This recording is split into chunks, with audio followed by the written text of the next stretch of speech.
Now, how to create this viral 3D figure character with Gemini using Nano Banana.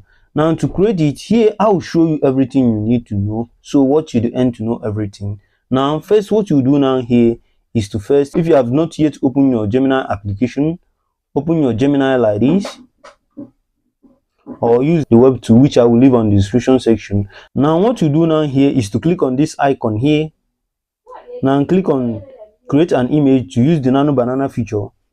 Now here, what you do now here is to type the prompt like this, here like this. Let me type it and then explain.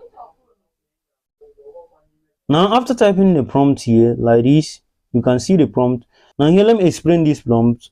Create a photorealistic, you can see 1:7 scale, meaning the size of the image. After describing it like this, which I will leave the prompt from the description section. Now what you do now is to upload the picture you want to use to create the figure here like this. Now here you can click on files to go to the folder, or you can click on gallery to go to your picture like this. Now here you can see, now here select the picture by clicking on it like this and then click on done. Now here, wait for the picture to be uploaded. Now after uploading the picture, what you do now is to send it like this by clicking this arrow here. Now wait for it to create it. As you can see, it is creating it. Now you can see, now as you can see, it have created, you see it here, you can see it have created it here, you see.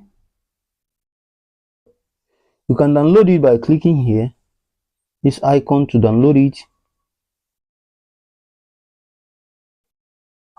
you see. Now here is how the prompt to work. Here you can see the prompt here. Create a realistic image. Here you can see size, you can see the scale, you can see the size here. Now here you can see the environment. Now here you can see the quality of the collectible figure. Here you can see it. Going to the, which is the package, you can see the package here. So that's how to create this viral 3D figure. The prompt I use and more is in the description section. You can use it and then tell me how it works on the comment section. Also, if you want to know how to change the aspect ratio, check the video on the screen or check the description section. I will leave it there. If you find this video helpful, give us a thumbs up, like, subscribe, and click on the bell icon for more helpful tech tutorial. And if you have any question, leave it at the comment section. I will do so to reply you. Now, see you on the next video. Peace.